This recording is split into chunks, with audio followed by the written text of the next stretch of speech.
Welcome to Collections of Cinema. Hello, everybody. Welcome to a new episode of Cock, or Collections of Cinema. But we say cock. We don't. No, actually. we don't. We don't. It's not becoming a running Gag. Thanks.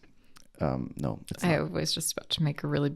No, we're not going to say it. It's fine. What do you mean? No, continue.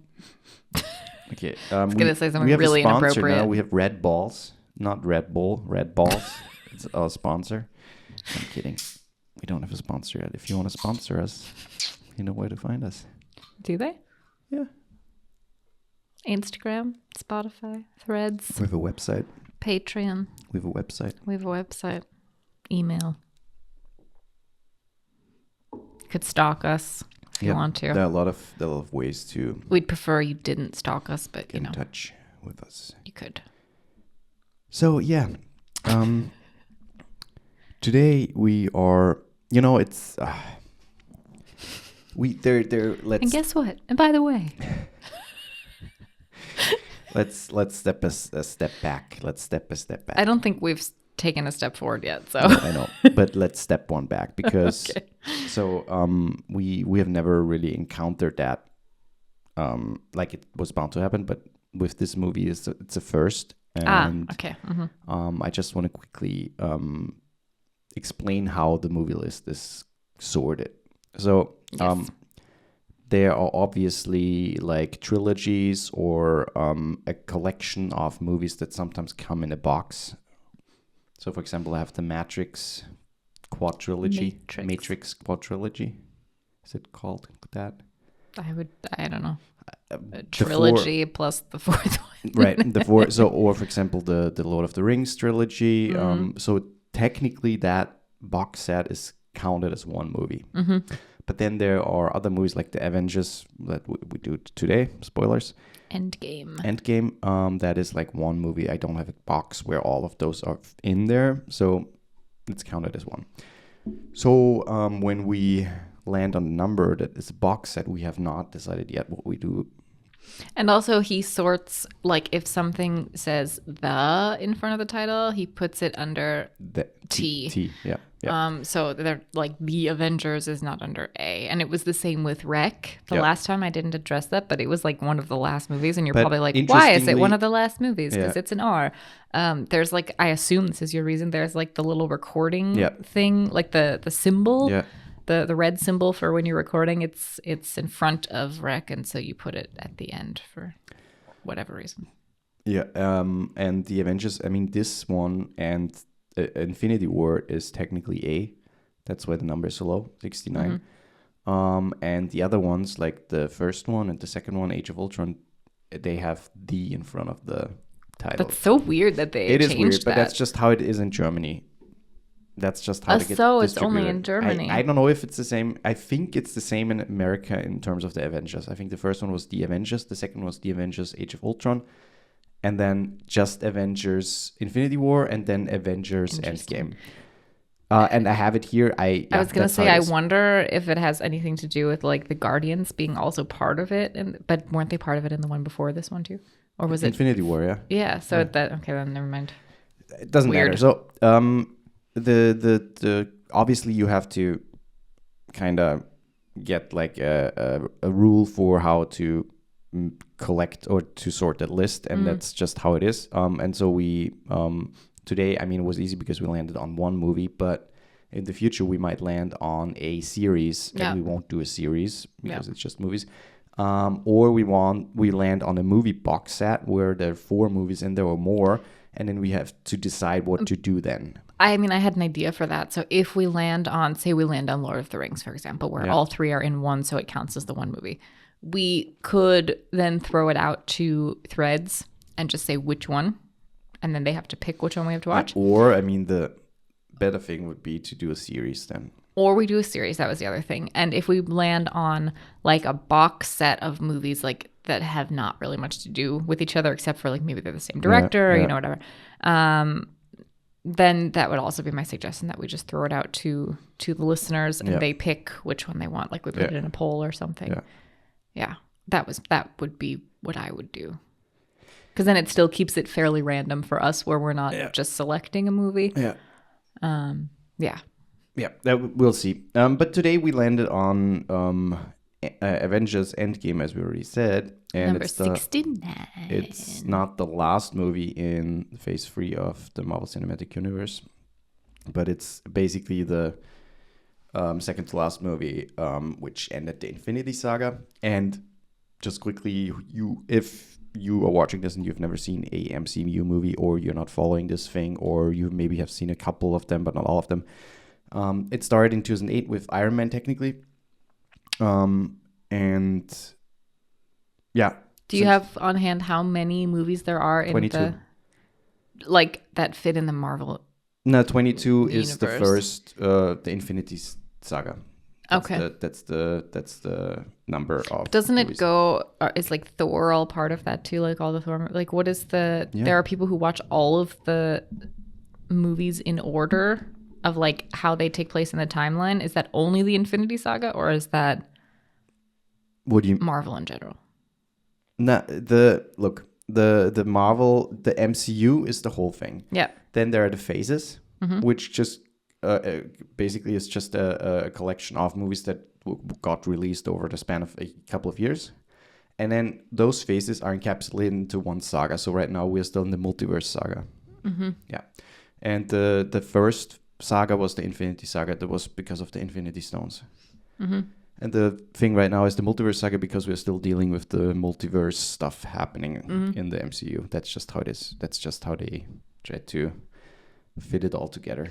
But 22 movies, or does that include the series like Loki and? No, does not include that. Okay, because those would fit into there at some point too. Yeah, obviously they do that. They're part of the MCU, but they're not part of that movie series of the Infinity Saga.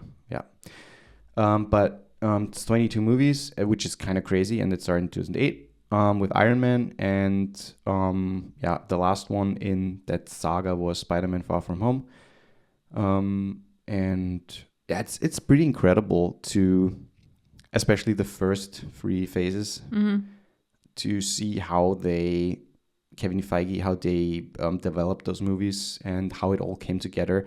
And Endgame is basically the big showdown between the Avengers and their nemesis Thanos, who wiped out 50% of the universe.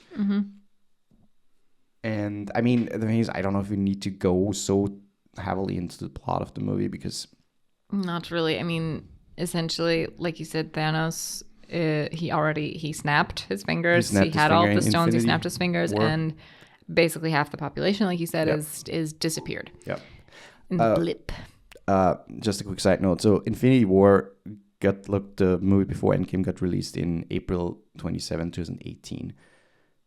So people who watched that movie got basically left off with this massive cliffhanger. Crazy cliffhanger. Of their favorite Marvel heroes just disappearing, and that's just that. And then we had to wait a year, and I remember it was fucking tough, because everybody was like, oh, fuck, I need to know what's going to happen. It was a great cliffhanger. Yeah. And then obviously there were a lot of rumors going around like, how do they bring them back? Are they coming back? Are there variants? What is happening? Is the multiverse starting? All that shit. Yeah. And in Avengers Endgame, the whole story, a year later, the whole story came to a conclusion. But in the timeline, it's been 5 years or something, hasn't it? In the movie timeline. Yep. So it's been 5 years since the blip. Yeah. Because that's what we find out when Ant-Man comes back. Yep. Yeah. So is that he kind of sets off the whole Ant-Man kind of sets off the whole like we can bring them back thing, right? Because he ended up in, what did they call it? Where he is the realm, the something quantum realm. Yeah. And he somehow managed to figure out his way out. Yeah. And he came back. It's 5 years later, and he realizes, oh fuck, there's a lot of people gone. Yeah. And the only people he could really think to go to for help was the Avengers or the remaining Avengers. And the problem is now you would think, okay, but he snapped, so maybe you could do undo the snap with the glove with the Infinity Stones? No, because Thanos destroyed them and they killed then Thanos, which left them off with nothing. Yeah. And then Ant-Man came back and he was suggesting, hey, we can use the quantum realm to travel back in time. Yeah. To collect the stones. To collect the stones to bring all of those people back, essentially. And didn't they want to go back in time to before Thanos even was looking for the stones? Because it would throw him off. Yes, and in a way. They didn't think at first. They didn't think about that, but then eventually they came to a conclusion. Hey, it's much easier to just go back to a time where Thanos was not a threat yet. Mm-hmm. But the first thing they went back to was the first Avengers movie, because some of the stones were on Earth at that point. I think one of the biggest or coolest things about the movie is just the sheer amount of people. Yeah, it's crazy. Like there are some scenes where, there's this end fight scene against Thanos and his army where this massive amount of stardom is just collectively in one scene together. And it's so fucking cool to see all those different superheroes fight together. And there's some scenes that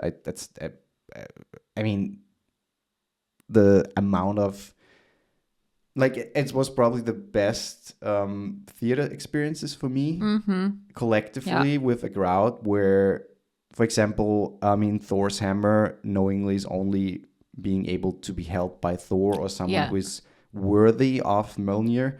And at some point, Captain America takes the hammer and just fights with it, and people they freaked out. Yeah. Screamed. And then also the scene where Cap says Avengers assemble and all of the superheroes just like attack Thanos and his goons. And then obviously the Iron Man snap where Tony snaps and says, I'm Iron Man, snaps, and then he obviously dies because he can't withstand the power of it's a very iconic series of events and series of movies that led to that movie. And what I really liked is in that last final battle scene is there are so many people, trying to fight off Thanos, and the only people who seem to be strong enough to do it alone are the women. And it's fucking awesome. Yeah. There's this one scene where all of the women heroes collectively get together and then attack. It's really cool. It's a lot of people say it was like the peak of Marvel. Yeah. And I disagree because you disagree. I disagree because we had some really good Marvel movies afterwards and shows as well. So I wouldn't say it's a peak. The nice thing about the Infinity Saga was there was such a distinctive and very clear path that the Multiverse Saga doesn't have and didn't have for a long time. And then Kang the Destroyer came along and people are like, oh shit, that's going to be it.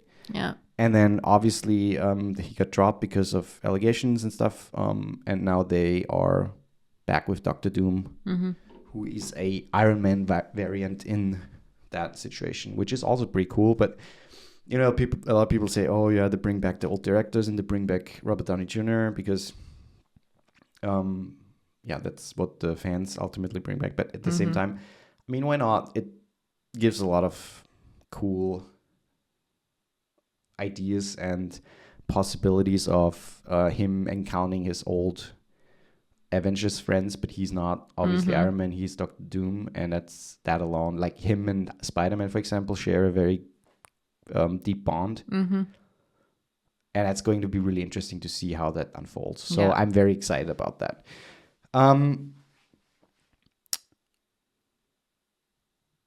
Something else about the movie. Do you have something else to add?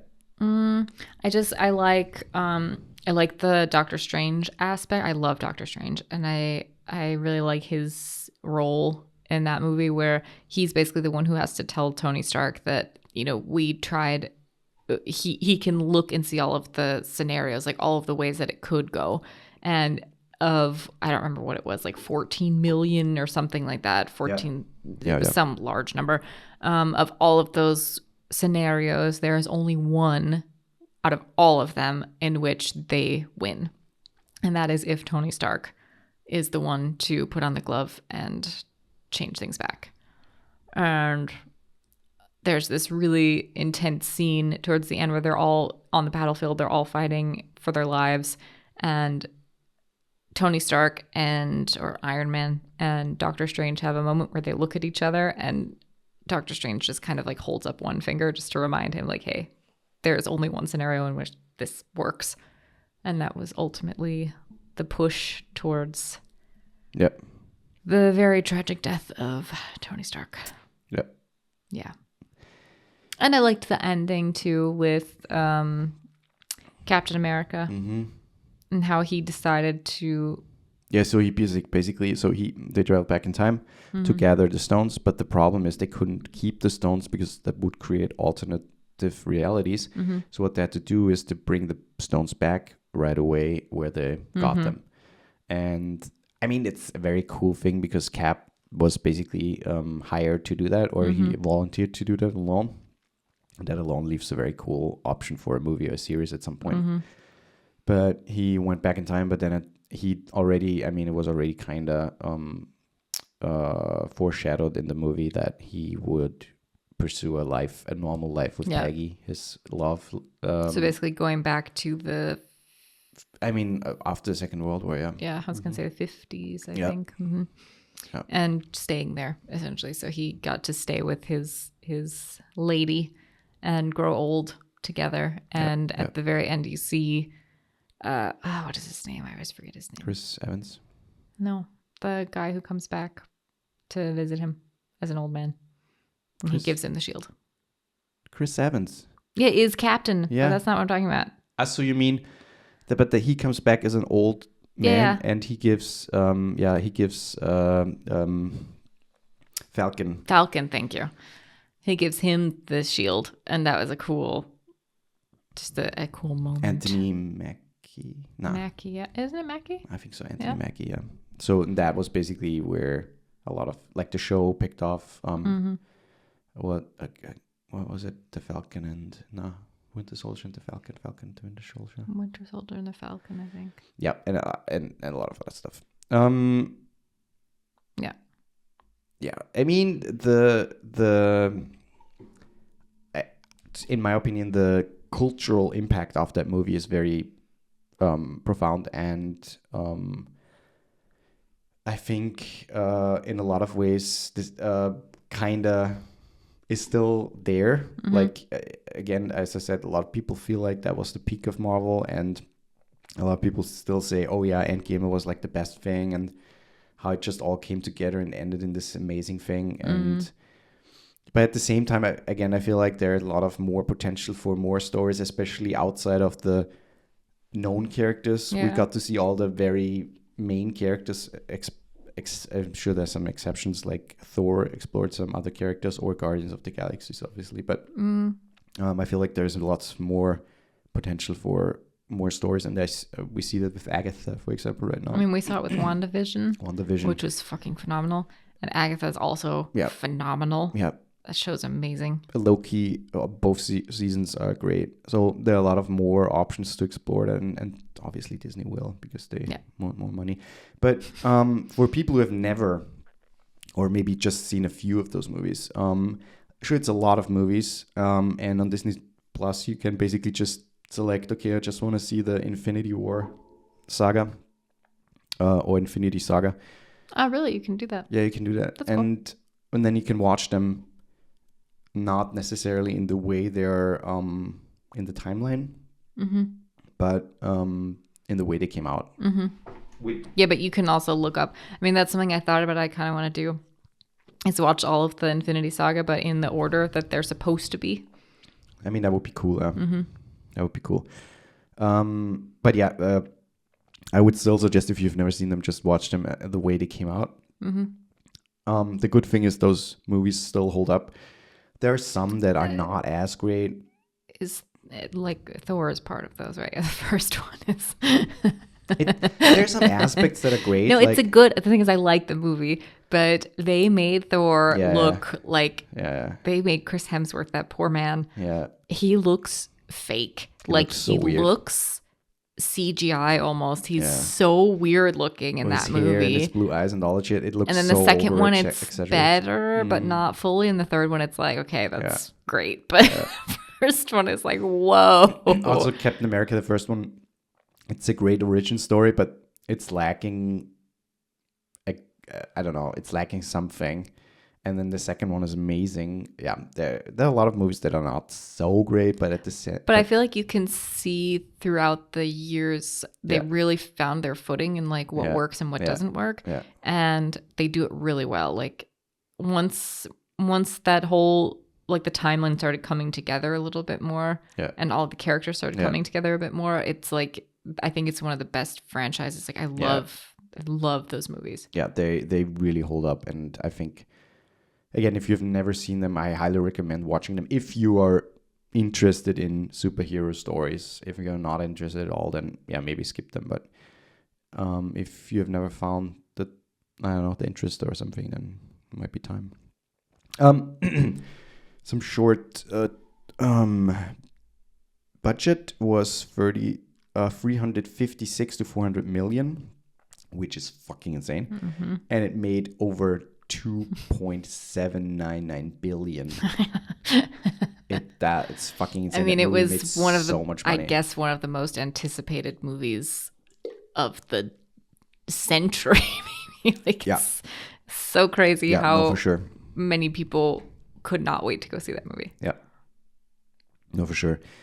And after that, Spider-Man: Far From Home was like the basically the aftermath of Endgame, and it kind of showed Spider-Man trying to navigate the loss of Tony Stark and the world of a lot of people coming back and missing 5 years essentially.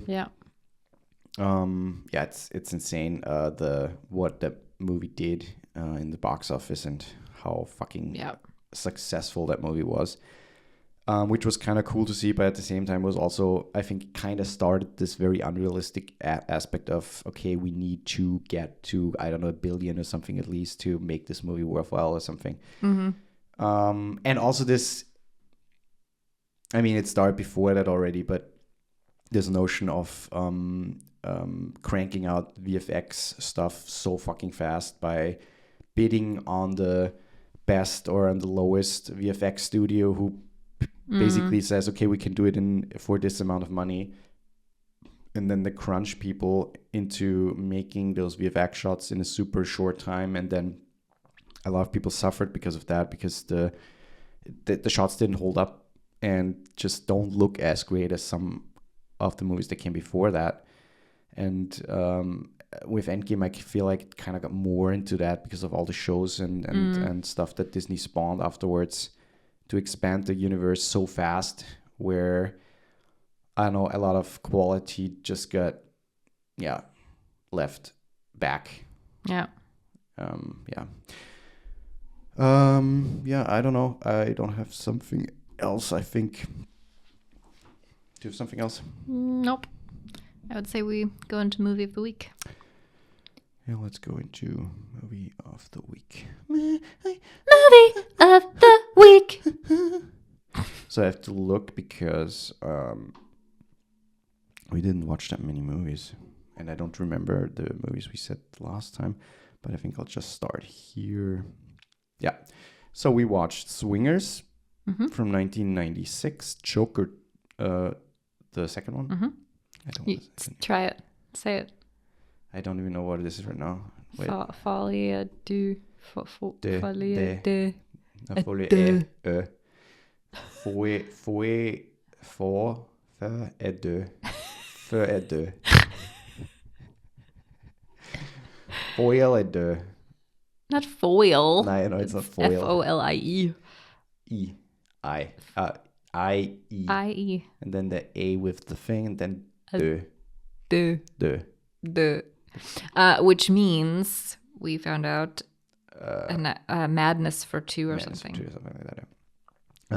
Totally Killer from 2023, Halloween from 2007, and The Apprentice. What was Totally Killer? That was the movie where she traveled back in time with the time machine, and then tried to stop the killing spree of this murder guy. Okay. To me, it's Joker, actually. Me too.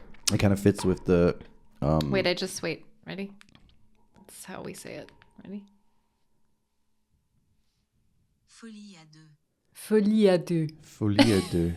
But deux was right. Yeah. Folie à deux. Okay, I would say Joker. Folie à deux. Me too. I'm very upset, actually, with the world and how they are going at this movie like it's horrible or something, because I thought it was fucking brilliant, I have to say. I think that was a very bold move by Todd Phillips. While the first movie was very successful and critically and also from the audience very highly praised, the second movie just, the whole concept of the Joker movie of the first one didn't need a second movie. No. It ended, sure, it was open, but it ended, and there was no like something left off. And also, Joaquin Phoenix doesn't do sequels. I was just gonna say that's a reason for me why I was not paying attention to or like listening to people's bad reviews, because it wasn't gonna like keep me from seeing it because he doesn't do sequels. And for him, and I think he's a brilliant actor, and I think he picks movies carefully. He doesn't just do anything. And so for him to agree to a second part for me is like, okay, that means it's something. There's something here. Yeah, and apparently, I don't know if that's true, but apparently Todd Phillips... Did he direct the first one too? Yeah, and he wrote it, or co-wrote it, but he had complete creative freedom. And he didn't really speak back with the guys from DC, so James Gunn and the other guy, I don't know his name right now. And it kind of shows because he just did what he wanted to do, and he just kind of fucked with the expectations of everybody just by simply announcing a year ago or a little less than a year ago that it's going to be a musical. And it's so interesting because that was a smart move to announce it as very soon, but apparently people forgot again, and then people are like, even though I wouldn't consider it really a musical. The thing is, I would. But for me, it gives like Sweeney Todd vibes, the way that's not totally, because Sweeney Todd is still like whimsical a little bit. Also original songs, right? Yes, but this one's not original songs. But just in the vibe of it, because Sweeney Todd's a very dark story about a man who kills people and then they bake them into pies and they eat them. But so it's dark, and so to make a musical dark, there has to be something. There has to be something in the music that fits with it. You know, it can't just be like, super whimsical, only whimsical musical. And I think that they did a very brilliant job with that. Not only the song selection, but the way that they interpreted some of the songs I thought was really cool. Yeah. And they didn't just like do one-to-one the song where it's like a lot of times they had some really dark music behind it where it didn't fit. So it's like there's a clash in the music which fits with kind of like the psychosis of his character. And so he would be singing the melody, but there's this other music in the background, this very like Batman-esque, style music where it doesn't at all fit, but it fits. It's makes it very dark and eerie and uncomfortable, and I think it works really well. It's interesting because the first movie is about Joker. It's about how he became Joker, and then he is Joker. The second movie is more about Arthur, the guy behind Joker, and about his life, and about also it's kind of an identity crisis because he doesn't really know who he is, and he doesn't really know who he wants to be. And in the hospital, he's on medication too, which kind of mellows him out. And you don't really see the Joker side come out until he stops taking his medication.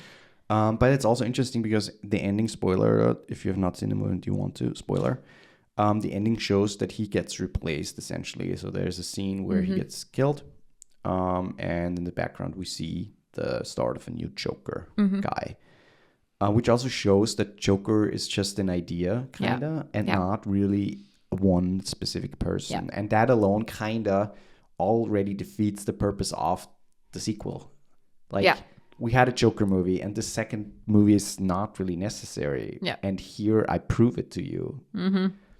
And yeah, it's I think it's a really cool movie. I really liked it. The visuals, the cinematography was amazing. Like it's such a beautiful movie. Bonkers good, yeah. And the singing, even though Joaquin Phoenix is not the best singer, I really liked. I disagree. Really? I mean, look at Walk the Line. Oh, that's true. He does a But I feel brilliant like, adaptation of Johnny Cash. I mean, he did a great job. While I feel like it felt very natural that it wasn't perfect, always. Yeah, I mean, in this one particularly, I think there were a lot of parts of his singing that were purposefully not. Yeah, probably. Yeah. I don't think he was. It wouldn't fit for him as an actor to like make that character sing perfectly because he's insane. Yeah, that's true. And like I said before, the way that they portray him singing is very much in his own mind and very much, it's not really like everybody's a part of it. Not always, sometimes. Yeah. And if they are, it's in his head. So I don't know. I think it fits that it's not perfect, and I think it was intentional. Yeah. That's it, everybody. Yeah. It's a great movie. Shame on you all for I mean, the thing is, I like when movies are very controversial in their appeal to people, and I like even more that when people have this set image of, oh, it's going to be this fucking phenomenal sequel to this fucking phenomenal first movie. I like when it's just not that, because you know, if I want to see the first movie again, then I watch the first movie again. I don't need a second movie that's the same. And we have so many examples of where it's just exactly that, where we have 3 movies that are essentially the same movies. Yeah, because they do so well in the box office, and they're like, how can we expand on this? Like, not expand on it, but how can we get more money out of it? Like, yeah, and I like that Joker is a rare example of, it's not only not the same, but it's completely different. It's the complete opposite way. It's still very brutal, but it still complete fits opposite. the vibe of the first one. So it's not like the vibe is completely different, with the exception of the music. But I think even that makes the vibe even creepier. Like the way that they do it, it's just so brilliant. I'm so impressed. Yeah, love it. That's it. If you want to support us, head over to our Patreon, where Joe is currently our only member. It's so sad. Hey, Joe. And head over to our Instagram. And let's just remind people, if you join our Patreon, you don't have to, do it every month. You can just say, okay, I'll do it for a month, or do it for a few months, or whatever works for you. And there are different tiers to the Patreon, and you get stuff. So like, you'll get a t-shirt, and by the way, it's a t-shirt that nobody else has, because we do a different one every time. So nobody else in the world will have the same shirt as you, which is kind of cool. Yeah. Also, you get to pick a movie from our list. You get to pick a movie from our list as well. Yeah. And also head over to Instagram and follow us there for more information on the movies we do and the movie of the week and stuff like that. Our Threads account where we post shit. And also follow us on YouTube, please. Just go on YouTube, Collections of Cinema, and follow us there. Obviously, Apple and Spotify, the same thing if you use those things. Indeed. And share. That's it.